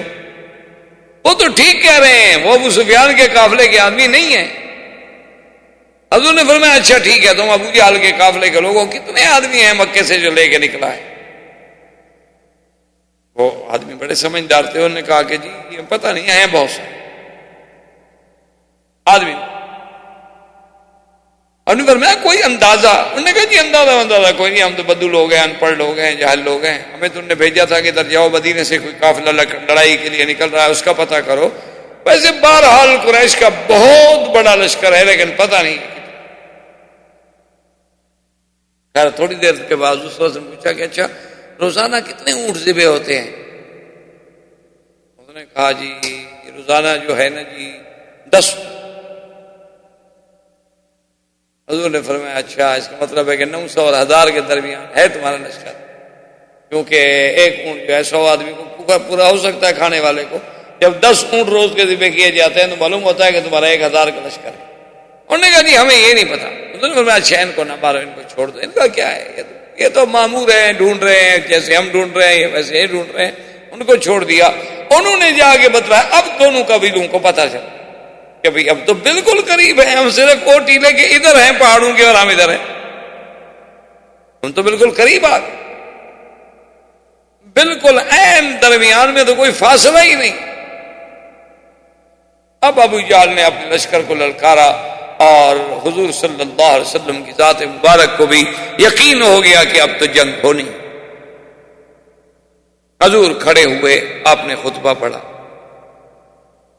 اور آپ نے فرمایا کہ اشیروا یا ایھا الناس، لوگوں مشورہ دو، کیا بات ہے، ہم نکلے تو قافلے کے لیے تھے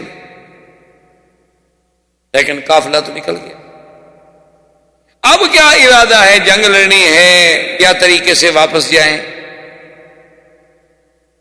تو صحابی اٹھے، حضرت ابو بکر، حضرت عمر، مہاجرین میں سے، قریش میں سے، انہوں نے کہا کہ یا رسول اللہ الامر الیک، سب معاملہ آپ کے ہاتھ میں، آپ جو حکم دیں گے ہم تو جانے قربان، بس ہم تو یہ جانتے ہیں کہ جو آپ کا حکم ہوگا ہمارا۔ حضور پھر فرمایا اشیروا یا ایھا الناس، لوگوں رائے دو۔ تو انصار کا سردار اٹھا، وہ سمجھ اس نے کہا کہ حضور ہمارا فکر، کیونکہ قریش کے تو 2-3 آدمی کھڑے ہو کے رائے دے چکے ہیں، اصل میں حضور ہمارا فکر کر رہے ہیں، چونکہ ہم مدینے والے جو ہیں ایک تو زیادہ جنگ سے واقف نہیں، اور دوسری بات یہ ہے کہ ہم نے وعدہ کیا تھا حضور کا کہ آپ مدینے میں آئیں گے تو ہم اپنی جانیں مالیں آپ پہ قربان کر دیں گے۔ حضور اس فکر میں ہے کہ شاید یہ مدینے کی حد تک تو میرا تحفظ کریں گے لیکن مدینے کے باہر شاید نہ کریں، کیونکہ معاہدہ تو یہی تھا۔ وہ کھڑا ہوا، اس نے کہا کہ یا رسول اللہ لسنا اصحاب محمد اصحاب موسیٰ بل نحن اصحاب محمد۔ اس نے کہا حضور کیوں فکر کرتے ہو، ہم کوئی موسیٰ علیہ السلام کے ساتھی نہیں جو یہ کہیں گے کہ فَاذْهَبْ أَنْتَ وَرَبُّكَ فَقَاتِلَا إِنَّا هَاهُنَا قَاعِدُونَ، بلکہ ہم تو وہ لوگ ہیں، ہم کہیں گے فَاذْهَبْ أَنْتَ وَرَبُّكَ فَقَاتِلَا إِنَّا مَعَكُمَا مُقَاتِلُونَ۔ نے کہا کہ یا رسول اللہ آپ کیا فکر کر رہے ہیں، ہم موسیٰ علیہ السلام کے ساتھ یہ کہہ دیں گے کہ آپ جانے آپ کا خدا جانے، ہم بیٹھے ہوئے ہیں، آپ لڑیں ہم آپ کے ساتھ ہیں۔ ایک اور انصاری انہوں نے کہا حضور لو امرتنا الى برک الغواد، برک الغواد ایک جگہ ہے یمن، اور مدینہ شریف سے لے کر برک الغواد تک درمیان میں 14 بڑے بڑے قبائل ہیں۔ انہوں نے کہا حضور اگر آپ ہمیں کہیں نا کہ برک الغواد پہ پہنچو تو ہم پہنچیں گے، یعنی یہ تو ایک قریش کا قبیلہ ہے نا، وہ تو 14 قبیلوں سے لڑ کے جانا پڑے گا نا برک الغواد، ہم تو پھر بھی حکم کے لیے تیار ہیں۔ ایک اور صحابی کھڑے ہوئے، اس نے کہا لو امرتنا لخذنا فی البحر، حضور آپ حکم تو کریں، سمندر میں چھلانگ لگا دو ہم لگا دیں، ہمارا فکر کیوں کرتے ہیں؟ فسر رہا حضور صلی اللہ علیہ وسلم کے چہرہ مبارک جو تھا وہ خوشی سے کھل۔ حضور نے فرمایا کہ اللہ تم لوگوں کو جزائے خیر دے، یہی تو آزمائش کی گھڑیاں ہوتی ہیں جن میں مومنوں کا ایمان اللہ آزماتے ہیں۔ تو آپ لوگوں نے جس ایثار کا اور جس قربانی کا اظہار کیا ہے وہ مجھے میرے لیے خوشی کا باعث ہے، لیکن میں ایک بات بتا دوں، مجھے بھی اللہ کی طرف سے اشارات ملے ہیں، فتح تو تمہیں ہوگی، گھبرانے کی کوئی بات نہیں، یا تو ہمیں قافلہ ملے گا یا پھر ہمیں یہ مال غنیمت ملے گا ان سے، اللہ ہمیں خالی نہیں بھیجیں گے مدینہ سے، ان دو چیزوں میں سے ایک چیز ہمیں ملے گی۔ ادھر کفار نے اپنی خیمے لگا دیے اور فوج بٹھا دی، ادھر حضور پاک نے حکم دے دیا بھی اپنے خیمے شیمے نصب کرو اور بیٹھ جاؤ، تیار ہو جاؤ۔ تو صحابہ اکٹھے ہوئے، انہوں نے کہا کہ یا رسول اللہ ہمارا ایک مشورہ ہے۔ سعد بن معاذ نے آ کے عرض کیا، انہوں نے فرمایا بتاؤ کیا؟ اس نے کہا حضور ایک تو ہم آپ کے لیے بنا دیتے ہیں عریش، عریش کا معنی یہ ہوتا ہے کہ لکڑیاں کھڑی کر لیتے تھے اور اوپر کچھ لکڑیاں ڈال کے اور کھجور کی چھڑیاں ڈال کے، یعنی چھپر سا، جسے آپ سمجھیں چھپر. تو اس کا فائدہ یہ ہوگا کہ ایک تو دھوپ کے وقت آپ اس کے نیچے بیٹھ گیا تو سایہ ہو گیا، اور ضرورت کے مطابق آپ اس کے اوپر بھی بیٹھ گئے اور اوپر سے کھڑے ہو کر دوست دشمن احباب کو آپ دیکھتے رہے. اور دوسرا حضور وہاں ہم اپنے خصاف جو ہمارے پاس اونٹ ہیں جیسے ہیں، ان میں سے جو اچھے ہیں وہ پہاڑ کے پیچھے بٹھا دیتے ہیں کہ خدا نہ خواستہ جنگ میں اگر ہم سب کے سب شہید ہو جائیں. یا رسول اللہ، جو لوگ مکے میں ہیں، مدینے میں ہیں، وہ کوئی ہم سے ایمان میں کم مخلص تو نہیں. اس وقت تو یہ اعلان نہیں ہوا تھا کہ ہم نے جنگ لڑنی ہے، ورنہ تو کوئی پیچھے نہ رہتا. وہ تو ایک رائے تھی کہ قافلہ جا رہا ہے، اسی لیے تو حضور نے حضرت عثمان کو بھی منع کر دیا. حضرت عثمان رضی اللہ تعالیٰ عنہ آنے لگے تو آپ نے فرمایا کہ عثمان نہیں، میری بیٹی اور تمہاری بیوی رقیہ جو ہے وہ بیمار ہے، تم اس کے علاج کے لیے رک جاؤ، کوئی بات نہیں، ہم تو ابو سفیان کے قافلے کی حد تک جا رہے. اس نے کہا حضور پھر یہ فائدہ ہوگا کہ آپ ایک تو عریش میں اونچے ہوں گے اور آپ دیکھ رہے ہوں گے کہ ہمارا میدان جنگ میں کیا حال ہو رہا ہے. اگر خدا نہ خاصا پانسا پلٹتا ہوا دیکھیں تو کم از کم آپ تو اونٹ پہ بیٹھ کے مدینہ شریف پہنچے، اتنے تک تو ہم کافروں کو آگے نہیں بڑھنے دیتے جب تک کہ آپ دور نہ چلے جائیں. اتنا تو ہم بھی روک لیں کہ کم از کم ان کو ایک دن روک لیں. آپ ایک دن کا سفر اگر آگے نکل جائیں تو پھر تو آپ کو کوئی نہیں پکڑ سکتا، اور آپ جب مدینے پہنچیں گے تو مدینے والے پھر آپ کے ساتھ ہوں. حضور نے فرمایا کہ اچھا ٹھیک ہے، تم نے جو رائے دی ہے ٹھیک، عریش بناؤ. چھپر بن گیا. حضور صلی اللہ علیہ وسلم کھڑے ہیں، نماز پڑھ رہے ہیں، اور نماز کے بعد جو حضور نے ہاتھ اٹھائے اور اتنی لمبی دعا کی کہ صحابہ کہتے ہیں ایسی دعا ہم نے کبھی نہیں. اور اسی دعا میں اللہ کے نبی نے یہ وہ کلمات تھے جو فرمائے تھے کہ اللہم ان تہلک هذه العصابۃ لن تعبد فی الارض ابدا، کہ اللہ آج اگر تو نے اس جماعت کو بھی ختم کر دیا تو پھر تیری عبادت کرنے والا بھی زمین پہ کوئی نہیں رہے گا. کیوں؟ یہی تو جماعت، اگر یہ بھی ختم ہو گیا تو مدینے والے بیچارے وہ بھی تو ہمت ہار جائیں گے نا. اسلام کی تو شوکت ہی ختم ہو. اور حضور کے کندھے مبارک میں چادر ہے. ایک روایت میں آتا ہے کہ وہ چادر بھی گر گئی اور دعا مانگتے مانگتے مانگتے حضرت ابو بکر آئے، انہوں نے آ کے حضور کی چادر اٹھائی اور کہا کہ لا تلہی علی اللہ یا رسول اللہ واللہ لا یخزیک اللہ ابدا. میرا مدنی، آپ اتنی سخت دعائیں اپنے اللہ سے کیوں مانگ رہے ہیں؟ مجھے اس رب قدیر کی قسم ہے خدا آپ کو کبھی رسوا نہیں کرے. اللہ اپنے نبی کو رسوا کر دیں؟ حضور آپ کیوں فکر کریں؟ آپ کوئی فکر نہ کریں، اللہ آپ کی نصرت کریں. حضور صلی اللہ علیہ وسلم دعا سے فارغ ہوئے، آپ کا اطمینان قلب ہوا، اور اس کے بعد جو ہے اب مارکے کی کیفیت جو تھی وہ بالکل ایسے ہو گئی کہ ادھر آپ خود سوچیں 1000 آدمی ہو اور سامنے 313 آدمی ہو تو کیا مقابلہ کیا ہوتا ہے. تو حضور نے حکم دیا کہ بھئی وہ جو عام ہوتا تھا نا جی، پہلے جو جنگوں کے طریقے ہوتے تھے وہ یہ ہوتا تھا کہ یہ میمنہ ہے، یہ میسرہ ہے، اور یہ درمیان، یعنی یوں جنگیں جو ترتیب دی جاتی تھی نا کہ ایک فوج جو ہے وہ دائیں طرف سے بڑھے، ایک فوج جو ہے وہ میسرہ سے بڑھے، ایک فوج جو ہے وہ سیدھی چلے گی، تاکہ وہ دونوں بازو جو ہیں وہ مدد کرتے چلے جائیں گے اور دشمن کو گھیرے میں لیتے لیتے لیتے لیتے اس کے پیچھے آ جائیں. اور کچھ لوگ ہوں گے جو اپنے فوج میں، اپنے مسکر میں، اپنے مقر میں اس کا کنٹرول کریں گے، حفاظت. اب یہ تو بالکل یعنی ایک عجیب سی بات تھی نا کہ کہاں 1000 کا لشکر جرار اور ہر آدمی ان کا مقاتل، ہر آدمی جنگجو، اور کہاں حضور صلی اللہ علیہ وسلم کے صحابہ اور نا تجربہ کار جنہوں نے کبھی جنگ بھی نہیں دیکھی. لیکن حضور نے حکم فرمایا کہ ایسا کرو کہ ایک ہی صف بنا لو لمبی، بس اب میمنہ میسرہ کا کوئی وقت نہیں، ایک صف بنا کے دشمن کے سامنے کھڑے ہو جاؤ، پھر اس کے بعد جو ہے ہم جنگ کی ابتدا کریں گے. اور اللہ تبارک و تعالیٰ آپ کو بھی مجھے بھی صحیح راستے پہ قائم رہنے کی توفیق دے، اور اصحاب بدر کا جذبہ، ایمان، محبت، استقامت نصیب فرمائے. والسلام. برادران اسلام،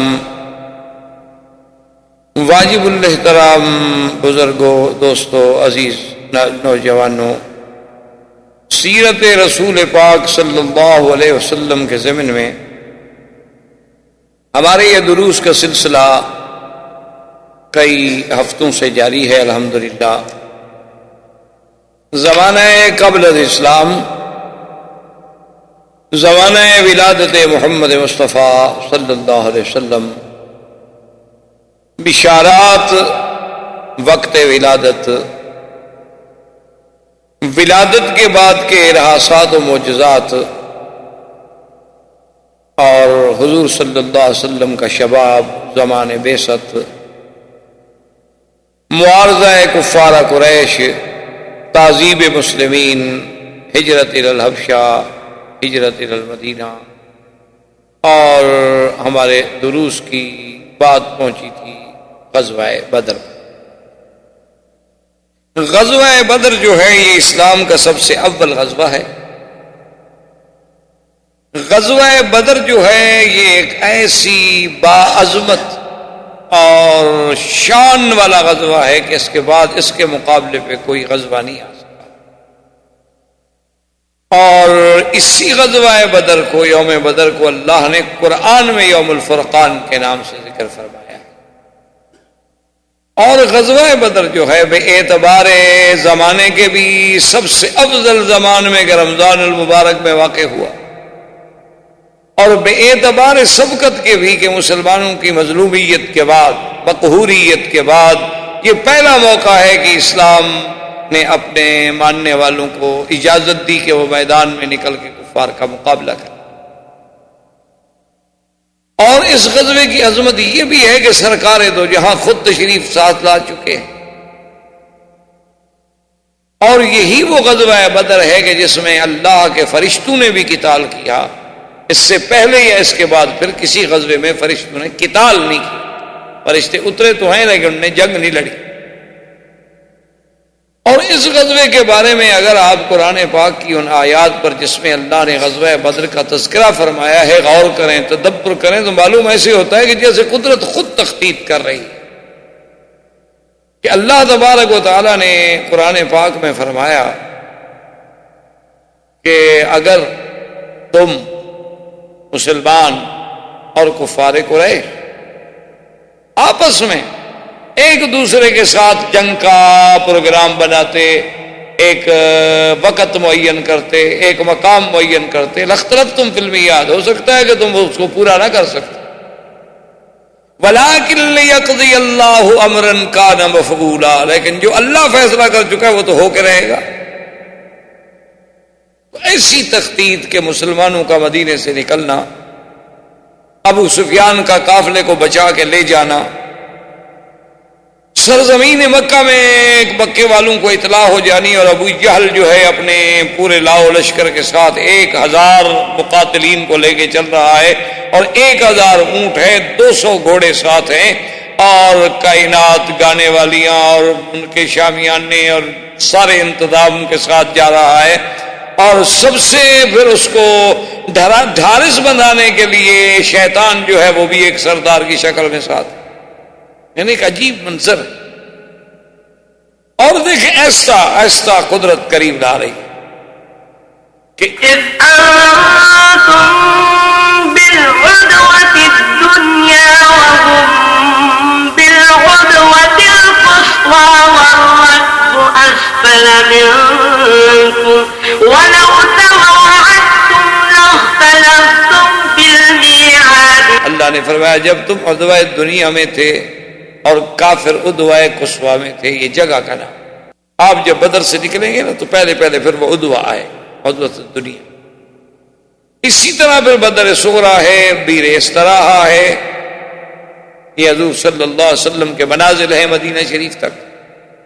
اور اللہ فرما رہے ہیں دیکھو خود نقشہ کہ تم عدوہ دنیا کی طرف تھے اور کافر قصوى کی طرف تھے، کیونکہ مدینہ شمال میں واقع ہے، مسلمان جو تھے وہ شمال سے تھے اور یہ جنوب سے جا رہے۔ وَالرَّكْبُ أَسْفَلَ مِنْكُمْ، اور قافلہ نیچے سے جا رہا تھا۔ وَلَوْ تَوَاعَدتُّمْ لَاخْتَلَفْتُمْ فِي الْمِيعَادِ وَلَكِنْ لِيَقْضِيَ اللَّهُ أَمْرًا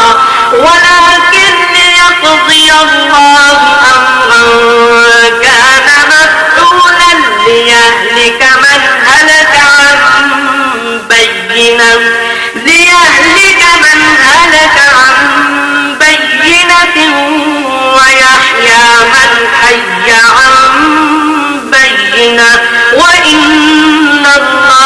سميع عليم.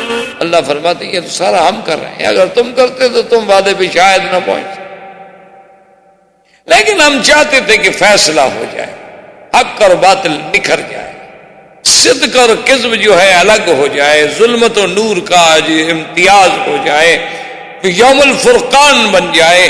اس کے بعد حضور صلی اللہ علیہ وسلم پھر آگے بڑھے. صحابہ نے کہا کہ آگے بڑھے چونکہ یہاں تو پانی کا مسئلہ ہو. پھر یہ بدر میں آئے، مقام بدر پہ پہنچے، مائے بدر پہ پہنچے، اور اس طرف کافروں نے ڈیرا ڈال لیا اور ادھر مسلمانوں نے اب آمنے سامنے صفیں بن گئی. حضور صلی اللہ علیہ وسلم نے حکم دیا کہ مسلمان جو ہیں وہ صرف ایک ہی صف بنا لیں، بس اب میمنہ میسرہ کی گنجائش ہی نہیں. کتنے آدمی ہیں؟ 313 تو آدمی،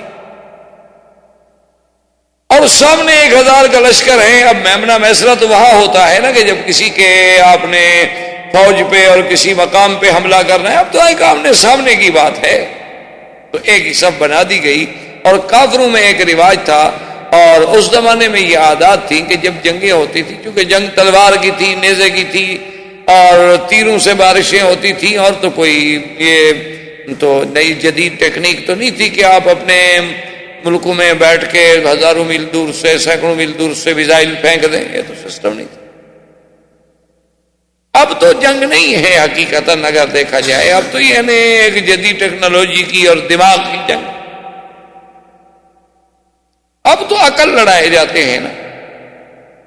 اب کوئی بہادری، کوئی شجاعت وہ تو مسئلہ ہی نہیں. اب ایک پورے یعنی نعوذ باللہ ایک پورے ملک پہ ایک ایٹم مار دیں، ایک بم پھینک دیں، بس ختم ہو گئے. بہادر کیا اور کمزور کیا. جنگیں تو پہلے ہی ہوتی تھیں جب آمنے سامنے ایک دوسرے کا مقابلہ ہو.